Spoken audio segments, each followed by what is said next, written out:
Tem alguém cansado aí? Não? Quando eu olho para a igreja, eu vejo valentes do Senhor, porque uns romperam o cansaço para estar aqui, mediante um final de guerra, de batalha, na qual mais uma vez o povo de Deus saiu vencedor. Outros que venceram o desânimo, porque tudo está propício a ficar em casa, deitado na sua cama, assistindo a sua televisão, mas escolheram, resolveram estar aqui.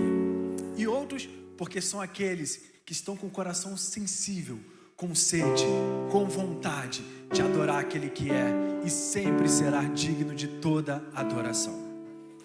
Eu quero compartilhar com vocês, nesta noite, 2 versículos. Um que se encontra em Isaías, capítulo 41, versículo 10, e o outro que se encontra em 1 Samuel, capítulo 3, versículo 8,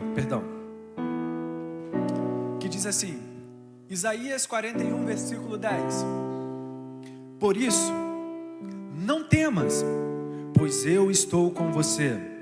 Não tenha medo, pois sou o seu Deus. Eu o fortalecerei e o ajudarei, e o segurarei com a minha mão direita vitoriosa. De novo, por isso não temas, pois eu estou com vocês. Não tenha medos, pois eu sou o seu Deus. Eu o fortalecerei e vos ajudarei. Eu o segurarei com a minha mão direita, pois é a minha mão vitoriosa. E o livro de 1 Samuel, capítulo 3, versículo 6, diz assim: De novo, o Senhor chamou a Samuel. Samuel se levantou e foi até Eli e disse: Estou aqui, ó Senhor, me chamou? Disse Eli: Meu filho, não o chamei, volte a deitar-se. Versículo 10: O Senhor voltou a chamá-lo como nas outras vezes: Samuel, Samuel. E Samuel disse: Fala, pois o teu servo está ouvindo. Pai, glorificamos o teu nome mais uma vez. Obrigado, Senhor, por esse tempo, por esse momento, por tudo que o Senhor realizou até aqui. Obrigado, Senhor, também pelo final de semana maravilhoso a qual o Senhor concedeu à tua igreja. Um final de semana a qual frutos foram colhidos e mais uma vez o inferno foi saqueado e derrotado, pois somos um povo mais do que vencedor. E como de sempre, Pai, eu lhe peço que a tua voz venha ecoar neste lugar através da minha vida. É o que eu te peço e te agradeço em nome de Jesus. Amém e amém.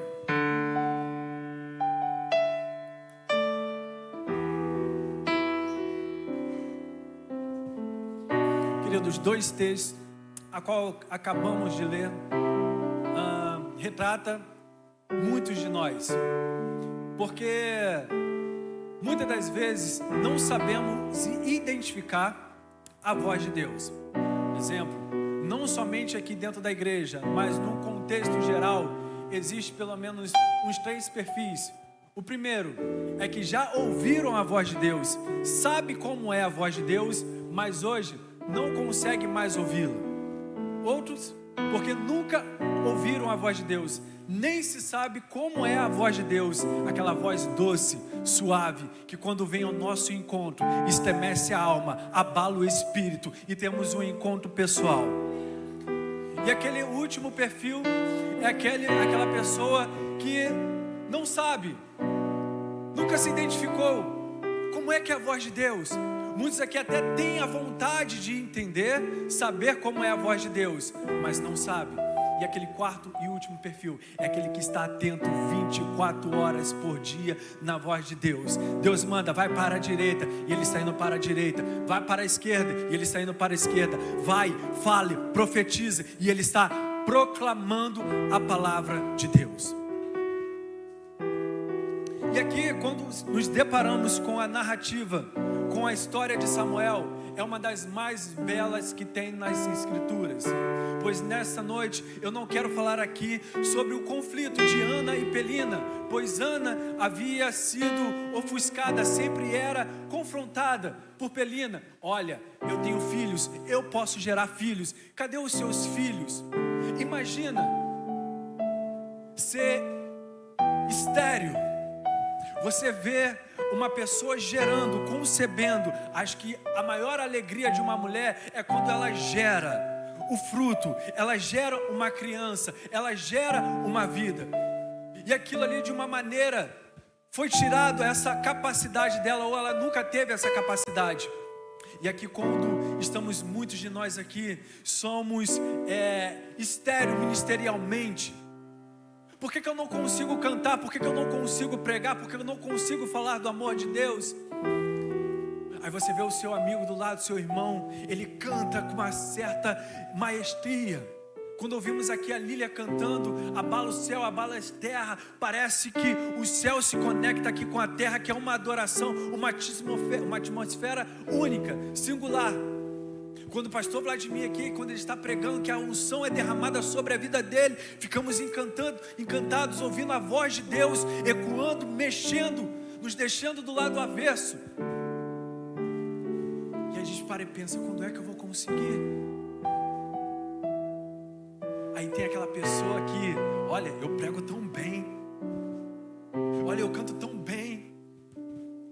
E é aquele confronto. Qual o seu talento mesmo? Qual é o seu dom? Quando é que você vai se despertar? Mas não é sobre isso que eu quero falar nessa noite. Não é o conflito. Eu também não quero falar que após Deus reverter a situação de Ana, e ela fez uma das mais belas orações que está relatada na Bíblia. Então Ana orou assim: ó, meu coração exalta no Senhor, o Senhor da minha força é exaltado, a minha boca se exalta sobre os meus inimigos, pois me alegro em minha libertação. Não há ninguém santo como ó Senhor. Não é sobre a oração de Ana que eu quero falar nessa noite, e muito menos sobre a maneira como as coisas foram conduzidas debaixo das mãos de Eli. Porque Deus levanta Samuel ainda uma criança. Porque Deus chama Samuel ainda beber na fé, beber sendo estruturado. Quando Deus olha para a terra e Ele olha a sua casa totalmente bagunçada. Os filhos de Eli, Ofni e Finéias, estavam conduzindo as maneiras que estava subindo não mais uma essência, um incenso agradável às narinas de Deus, mas todo aquele pecado, a maneira que eles estavam tratando as coisas de Deus. E ele observando, e não tinha a coragem de confrontar. Ei, meus filhos, volta para o caminho, se arrependam. Não é sobre os filhos de Eli, mas é sobre um menino, assim como muitos de nós que estamos começando a nossa jornada, a nossa caminhada. Deus, Ele olha. Eli, eu imagino ele quando ele estava fazendo o sacrifício para apresentar os seus filhos a Deus. E Ana, quando ela chorava, e ela falava assim: se o Senhor me der um filho, eu o entregarei para ti. Eli apresenta, dá as primeiras instruções, mas deixa depois correr frouxo. O historiador Flávio José vai dizer que Ana, quando o menino Samuel tinha apenas lá para os seus 4, 5 anos, ele é entregue a Eli para ficar debaixo da sua jurisdição. E ali todos os anos, quando Ana com Eucano subia para adorar o Senhor, entregar as suas ofertas, Ana levava as suas vestes E o menino, ele crescia. Mas aí teve um momento, a história parou. Deus não se comunicava mais com os sacerdotes, pela corrupção que havia se tornado a casa do Pai, pelas maneiras, a bagunça que estavam. E muitas das vezes Deus não mais nos comunica com a gente, porque nós, como templo do Espírito Santo, a nossa casa está bagunçada. Qual é a maneira que temos conduzido a nossa vida espiritual? Qual é a maneira que temos caminhado passos a passos com Deus? Será que chegou um determinado momento da nossa caminhada que deixamos de fazer as coisas, deixamos de nos alimentar da palavra de Deus, e a gente fala assim: mas eu não ouço mais Deus falar comigo, o que está acontecendo? Quer um conselho? Ainda há esperança antes das chamas se apagarem. A Bíblia vai dizer que Samuel, o menino, estava cuidando para que a chama não se apagasse, até que o desconhecido se faz conhecido para o menino. Na primeira vez que Deus chama Samuel, Samuel, Samuel,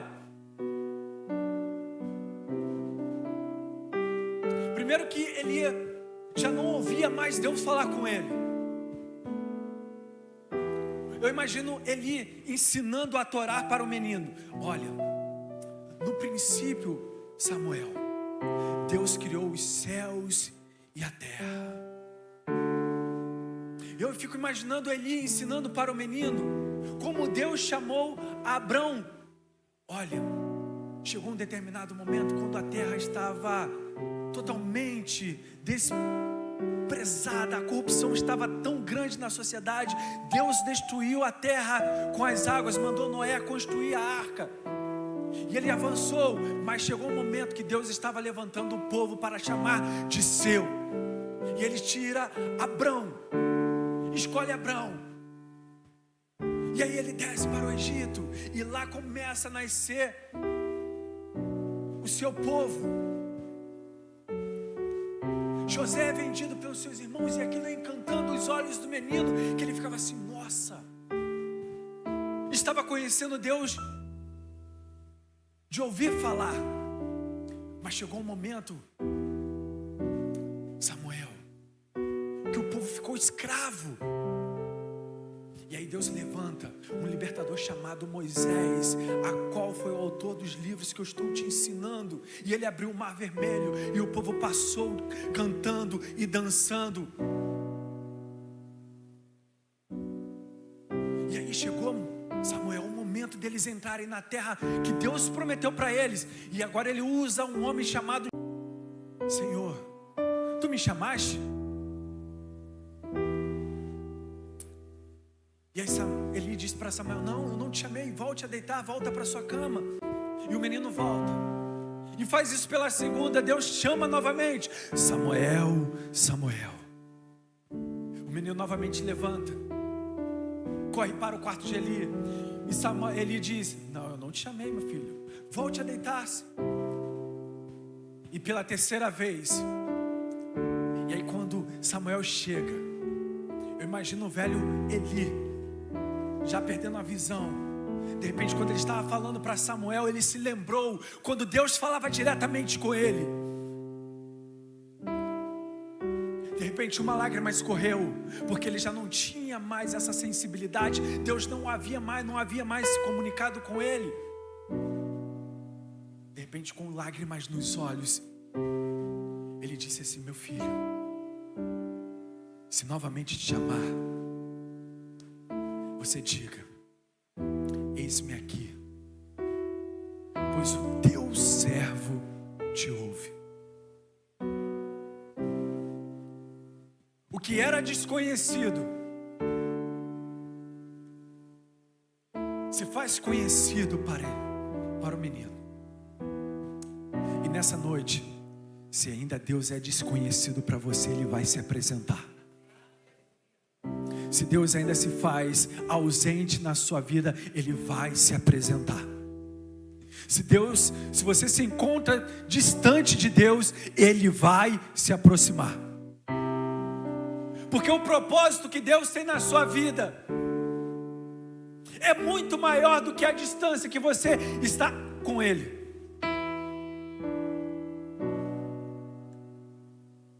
O propósito nunca morreu. A promessa nunca morreu.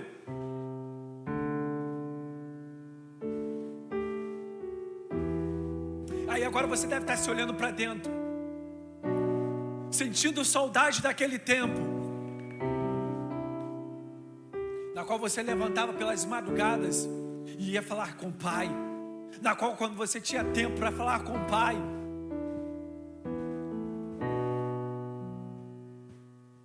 o menino estava ali cuidando da manutenção para que a chama não se apagasse.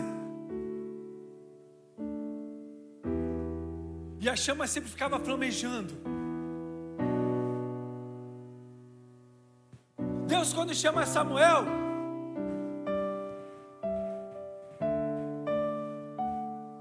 é porque Ele estava querendo se conectar novamente. E Deus, Ele tem te chamado. Deus tem gritado. Deus tem berrado.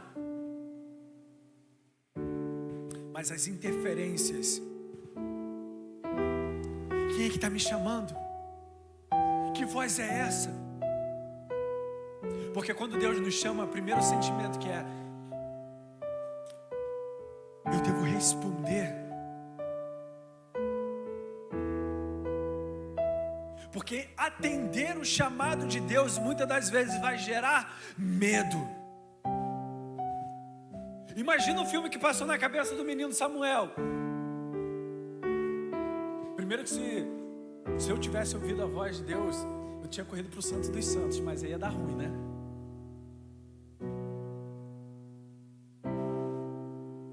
E aí, Samuel, eu ouço, eu atendo. O que Deus vai querer comigo? O que eu fiz de errado? Porque o menino de repente estava vendo toda aquela hipocrisia dos filhos de Eli. Se achavam que estavam acima de todos, mas eram dos mais pecaminosos. E o menino vendo todo aquele exemplo, mas ele se manteve seu coração puro. Ele não copiou aquele exemplo, a qual os filhos de Eli pegavam as ofertas, se deitavam com mulheres da porta da congregação. Os seus corações estavam contaminados. Deus quer dar um basta, quer limpar tudo. Deus quer mudar de dentro para fora. Aonde deveria estar o exemplo? Deus, Ele olha de cima para baixo. E a sua ira sobrecai sobre a família de Eli, a ponto de extinguir todos os seus descendentes. E aqueles que ficassem vivos não mais exerceria o sacerdócio.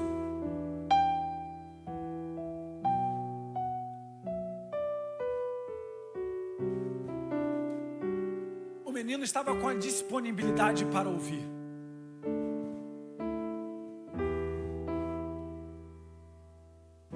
Ele estava sensível a ouvir a voz de Deus. Você deve estar se perguntando: mas pastor, como eu vou ouvir a voz de Deus? Como eu vou saber identificar a voz de Deus?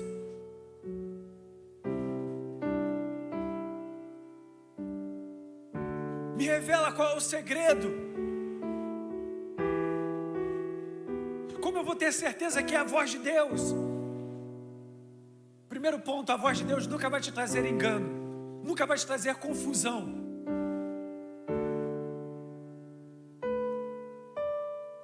É aquela voz que te dá a certeza, que te dá direção.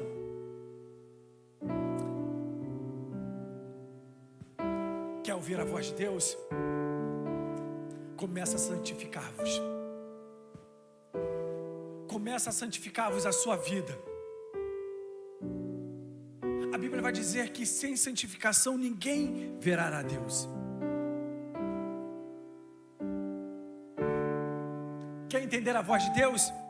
Sabe aquilo quando você está fazendo de errado e vem aquela voz: não faça isso. Você estará prejudicando a sua vida. Você estará prejudicando a vida de quem está ao seu lado. É Deus falando contigo.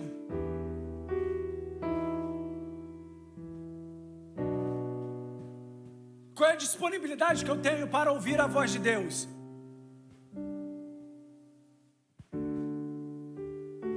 Qual é o tempo que eu tenho investido para ouvir a voz de Deus?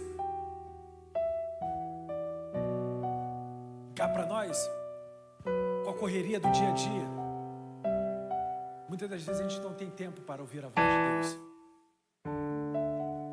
A gente sempre está dando os nossos últimos segundos ou minutos do nosso dia. A gente levanta, vai para o trabalho. Aí você lembra: opa, esqueci de orar, esqueci de ler a Bíblia. Aí você fala assim, pensa: quando eu chegar no trabalho, a primeira coisa que eu vou fazer é orar, é agradecer a Deus. Aí você já chega na agitação, você começa a fazer. Aí tá prestes a chegar a hora do almoço, fala assim: caramba, ainda não orei, ainda não falei com o pai. Aí você para almoçar, aí você começa a conversar com os seus amigos. Aí quando você vê que a hora do almoço está acabando, você lembra novamente: não orei. Aí você fala assim: não, quando eu estiver saindo, eu vou agradecer a Deus. Aí você olha para o relógio: eu tenho que correr, senão eu vou perder o ônibus. Se eu não pegar esse ônibus agora, quando eu chegar em casa vai estar tarde demais. Aí você para e pensa: quando eu chegar em casa, eu vou orar a Deus. Aí você começa a limpar a casa, começa a fazer a comida. E aí quando você vai ver, não orou a Deus, não agradeceu. Aí quando você deita na cama, você fala assim: eu ainda não orei. Aí quando você começa a orar: Deus, obrigado, acabou. Você não teve tempo para falar com Ele as suas dificuldades do dia. Você não teve tempo para Ele ouvir e depois responder todas as suas queixas. Porque nós enganamos quando pensamos que Deus não ouve e não responde às nossas orações. É porque muitos já estamos acostumados a fazer um monólogo com Deus, só nós falamos. E quando Ele vai abrir a boca para responder, você: ah, Deus, agora eu preciso sair de cena. Deixa para depois. Depois voltamos a este assunto.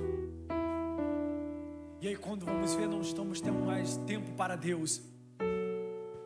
A disponibilidade para ouvir a Deus é quase zero. Porque gostamos muito de falar. Gostamos muito de nos queixar. Gostamos muito de reclamar, de murmurar. Mais felizes são aqueles que em tudo dão graça. Porque Jesus em tudo deu graça e Ele deixou esse exemplo.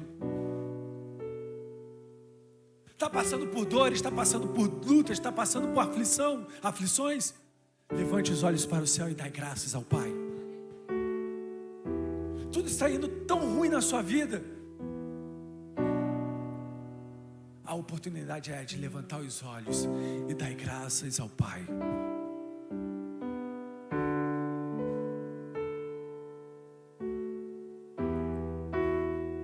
O menino Samuel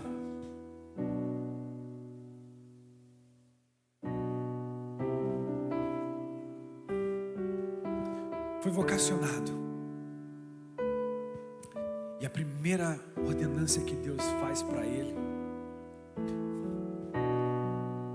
é: Samuel, se prepara, porque eu vou eliminar toda a família de Eli.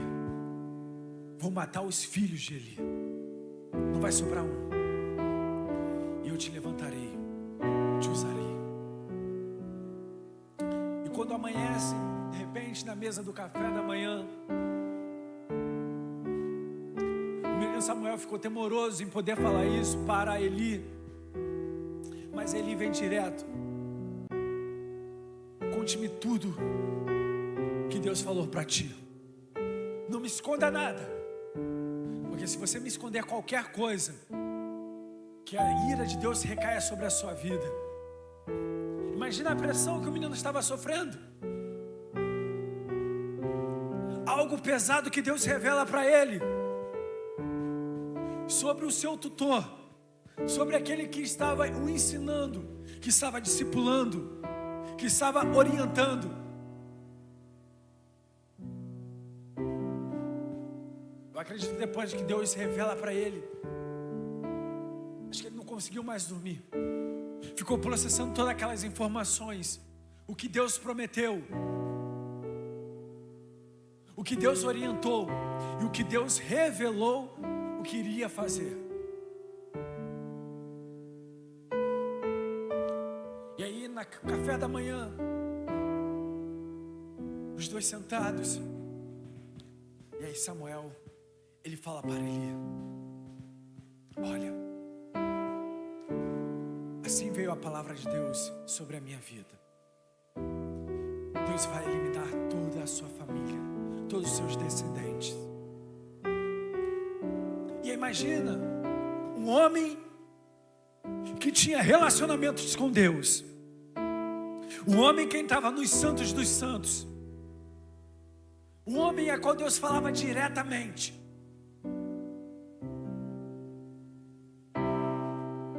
Por um momento onde ele perdeu, que ele não confrontava mais o seu filho, os seus filhos, aonde ele estava vendo a banalização dentro da casa de Deus. Sabe qual foi o maior erro de Eli? Foi colocar os seus filhos acima de Deus. Ana colocou o seu filho acima do amor dela e entregou para Deus, devolveu para Deus. Eli, no primeiro momento, ele apresenta as crianças para Deus, e no segundo momento ele transfere todo o amor para os filhos e deixa Deus em segundo plano. Mudanças de prioridades leva o homem à ruína. Mudanças de prioridades leva o ministério à falência. Mudança de prioridades faz perder todo um projeto. Que projeto era esse?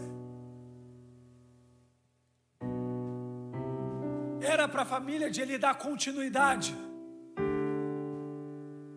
mas Deus interrompe.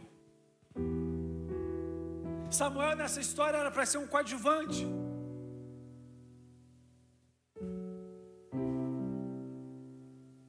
Eli fracassou na mudança de prioridades. E muitas das vezes nós fracassamos quando mudamos as prioridades da nossa vida. Antes, Deus, eis-me aqui, usa minha vida, eu vou fazer tudo de acordo com a sua vontade. E aí Deus começa a te dar graça, você começa a crescer, você começa a prosperar. E aí as prioridades da sua vida começam a mudar. É aquele sonho que Deus gerou no seu coração, de ir para o campo missionário, de cuidar de pessoas, de cuidar de vidas.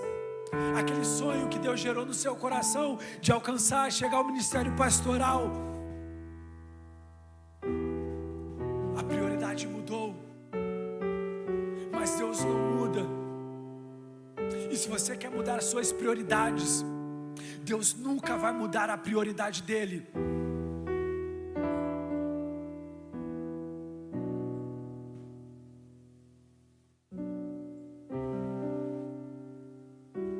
Qual é a prioridade de Deus? Sou eu e sou você.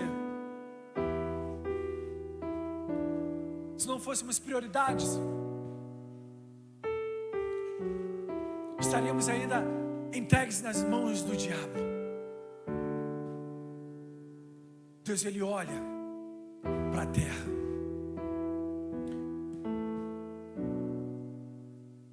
Mas Deus exige uma coisa: a mesma prioridade que Ele tem conosco, nós devemos ter com Ele.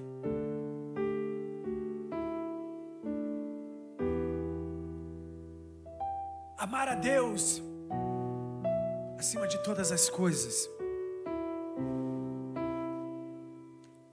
Amar a Deus acima de todas as coisas. Se ele não tivesse perdido essa informação lá do primeiro mandamento, amarás o Senhor teu Deus de todo o seu coração, aonde é a fonte de todo o amor genuíno, que é derramado sobre as nossas vidas, esse amor. Certamente ele iria corrigir os seus filhos por amor. Olha, meus filhos, não façam isso. E muitos de nós, ou muitos pais, estão perdendo seus filhos por não corrigi-los na hora que tem que corrigir. Está vendo seus filhos pegando um caminho que irá levá-los à morte.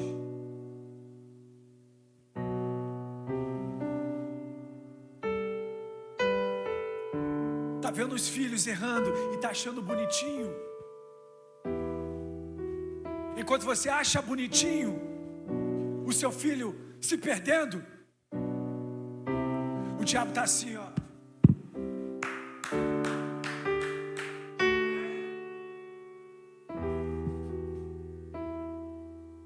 Os filhos de Eli foram chamados de que estavam adorando Belial. E nós, vocês pais, têm a responsabilidade, não é a responsabilidade do pastor. Você foi levantado como sacerdote dentro da sua casa. Aí depois, quando o estrago está feito, aí corre para o gabinete. Pastor,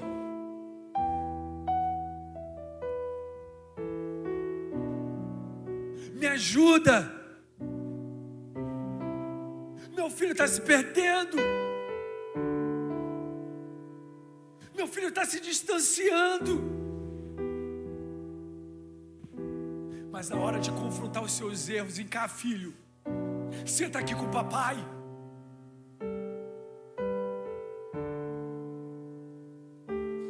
O que está acontecendo? Esse caminho vai te levar à morte. Esse caminho vai te levar à destruição. Se arrependa. Se arrependa de todo o coração e volte para os caminhos do Senhor. Não faça isso com a sua vida. O projeto foi feito para dar certo, mas as brechas que vamos dando vai minando todo esse projeto.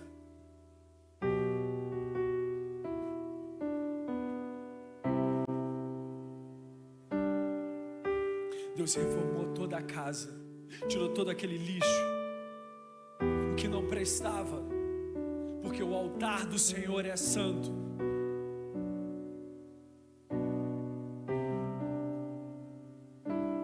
O altar, casa do Pai, é um lugar santo.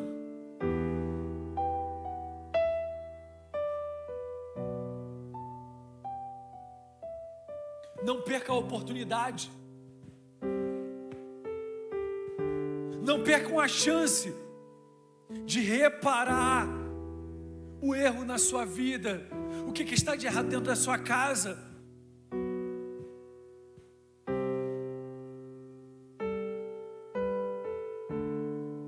Chega. Vamos fazer o seguinte, vamos parar de atuar diante de Deus. Vamos tirar essa máscara e vamos mostrar para Deus quem somos de verdade. Vamos quebrar essa máscara, mesmo que seja horrível o que esteja por detrás da máscara.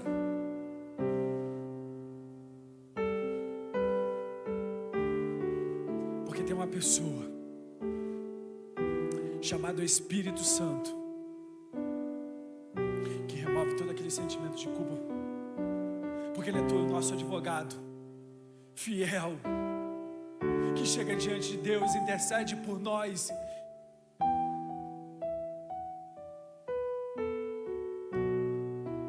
Porque o ponto crucial entre a ira de Deus e nós está Jesus Cristo.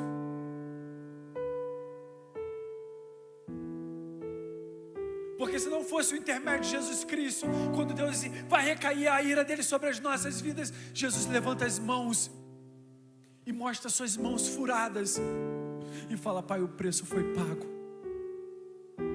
Assim como a sua ira caiu sobre mim na cruz quando estava sendo crucificado, eu estou aqui para defendê-los. Mas vai chegar um momento que esse advogado, ele vai se tornar promotor de acusação sobre as nossas vidas e vai julgar e subjugar todas as nossas ações. Não faça como Eli, que negligenciou, se afastou e corrompeu o seu coração. Mas seja como Samuel, que tenha seu coração sensível, porque o desconhecido quer se fazer conhecido na sua vida. Porque aquele que você ainda não conhece ainda quer se revelar sobre a sua vida e está te chamando para um relacionamento pessoal e diretamente com Ele. Se coloca de pé nessa noite.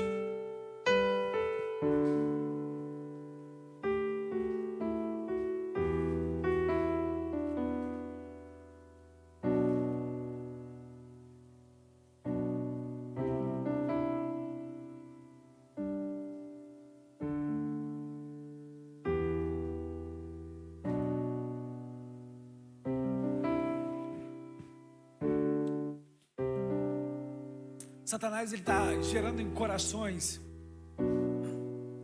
medo.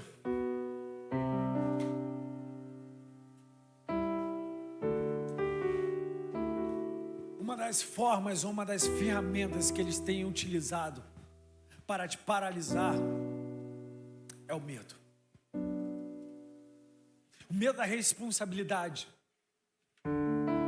E acompanhado do medo,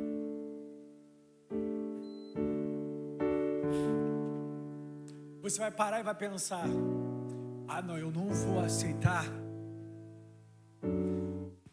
porque eu estou despreparado.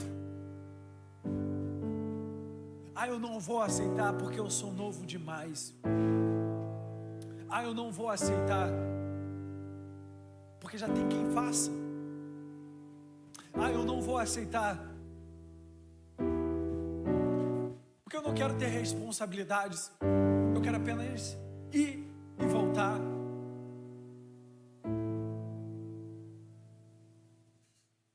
Aí você pode dar tantas desculpas. E o menino Samuel poderia também ter dado tantas desculpas para Deus. Ó Deus, esse fardo é pesado demais para mim. Isso eu não vou conseguir suportar. Isso está distante de mim, ainda eu sou muito novo. E aí, enquanto você vem dando desculpas, o tempo está passando. E de coisas que você poderia estar vivendo diante de Deus. Olha tantas coisas que você está perdendo. Olha quantas coisas você poderia estar vivendo na presença de Deus. Deus, Ele quer gerar um crescimento sadio na sua vida.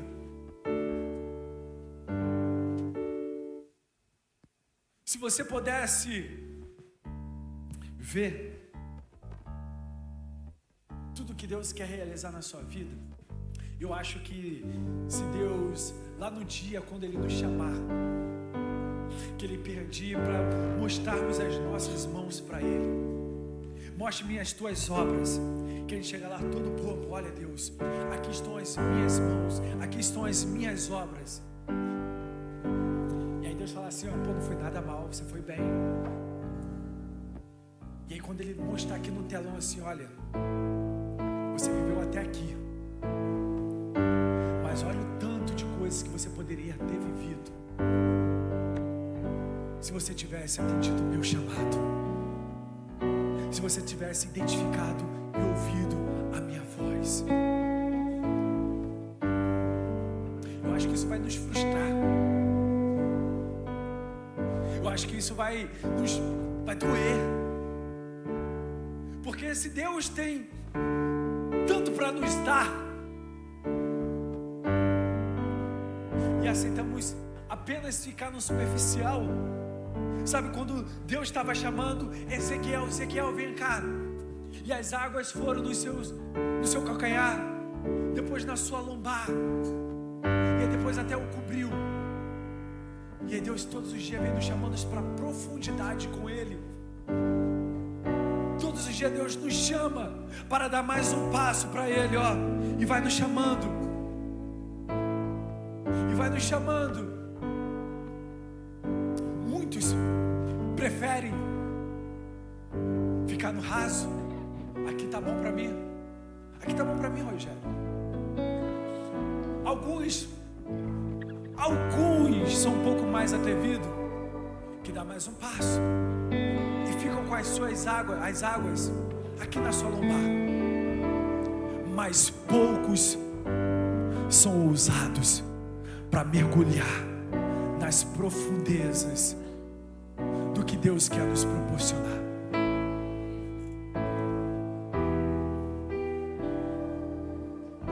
O raso é confortável.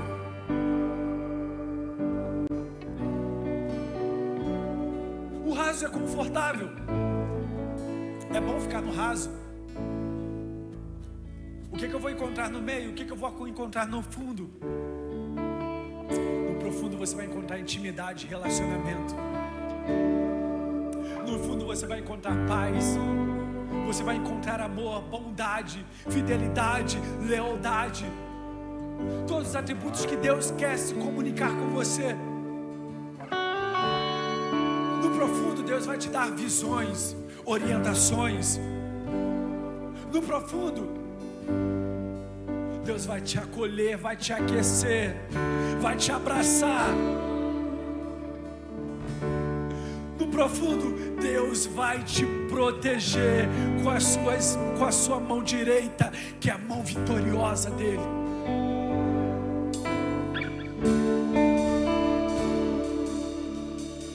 Muitos preferem ficar debaixo das mãos do Onipotente, mas poucos querem andar de mãos dadas com a mão do Onipotente. Muitos querem se relacionar à distância. Deus, vou te mandar uma mensagem. Mas Deus também é um Deus romântico, que Ele quer se fazer presente na sua vida. Vamos parar de se relacionar à distância com o Pai. Relacionamento à distância não funciona. Sabe por quê? O relacionamento à distância gera mais saudade. O relacionamento à distância gera angústia. O que ele está fazendo lá do outro lado? O relacionamento à distância gera medo. Agora, o relacionamento, quando ele é pessoal, ele é presente, o amor de Deus expulsa todo medo. O relacionamento presencial gera proteção, gera comunhão.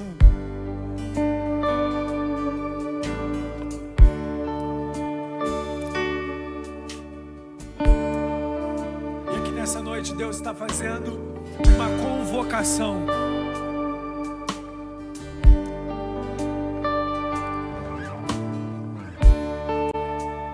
Deus está te convocando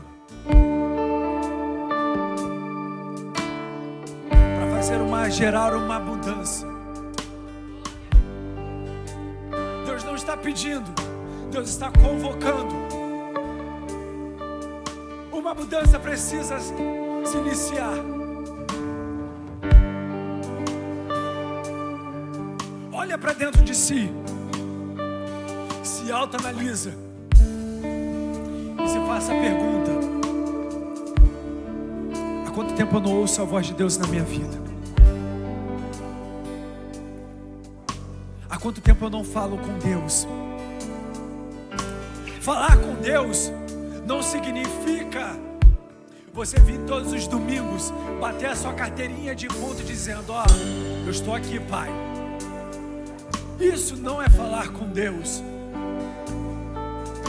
Porque se não fosse assim, os filhos de Eli, ele tinha acesso, estava dentro da casa, mas perdidos dentro da casa. E aí Deus, ele olha e ele fala: eu preciso começar uma mudança, eu preciso começar uma revolução, eu preciso mexer, eu preciso reestruturar.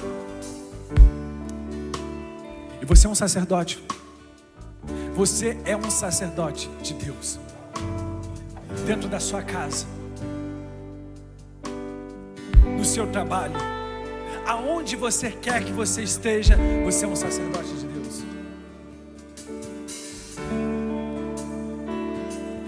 Agora, que tipo de sacerdote você é? Há dois perfis que foram traçados aqui nessa noite. Os filhos de Eli, que estavam profanando o nome de Deus. E um outro perfil é Samuel, que deu ouvido à voz de Deus. Um escolheu ouvir, os outros se escolheram a profanar, a se distanciar e a brincar, a zombar do nome de Deus. É muito sério isso, meus irmãos. Olha para a sua vida. E nessa noite eu não vou te chamar para vir aqui à frente. Eu quero que você olhe para a sua vida. Faça a leitura, um raio-x completo de quem você está se tornando.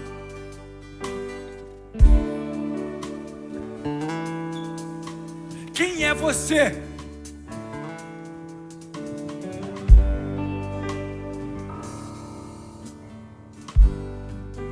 O que está acontecendo com você? Cadê a alegria da sua vida? Cadê a paz?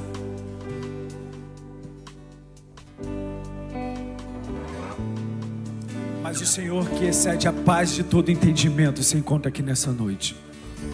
E Ele quer gerar paz em muitos corações. Curva a sua cabeça, eu quero orar contigo nessa noite. Pai, bendito seja o Teu nome. Exaltado seja o Teu nome. Glorificado seja o Teu nome. Obrigado, Senhor. Glorificamos o Teu nome, porque mais uma vez o Senhor falou ao Teu povo. Glorificamos o Teu nome, porque tem sido uma noite de bênção, de paz. Glorificamos o Teu nome, porque o Senhor tem nos sustentado até aqui neste momento. Glorificamos o Teu nome, Senhor, pelas vidas que se encontram aqui neste lugar. Glorificamos o Teu nome, Pai, pelas vidas que nos ouvem nessa noite. E glorificamos o Teu nome, Senhor, por arrependimentos que têm sido gerados em corações. Glorificamos, Senhor, pelo Teu nome, pelo mover que o Senhor já está gerando em muitas vidas nessa noite. Glorificamos o Teu nome, porque o Senhor tem sido fiel, leal e bondoso com os Teus filhos. Glorificamos o Teu nome, porque sabemos que mais uma semana o Senhor irá reinar sobre as nossas vidas. Glorificamos o Seu nome, porque mais uma vez o Senhor fará o Teu povo vitorioso. Glorificamos a Ti, Senhor, por tudo que o Senhor fez e irá fazer e está fazendo. Obrigado por essa noite. É o que te agradecemos. Em nome de Jesus, amém e amém.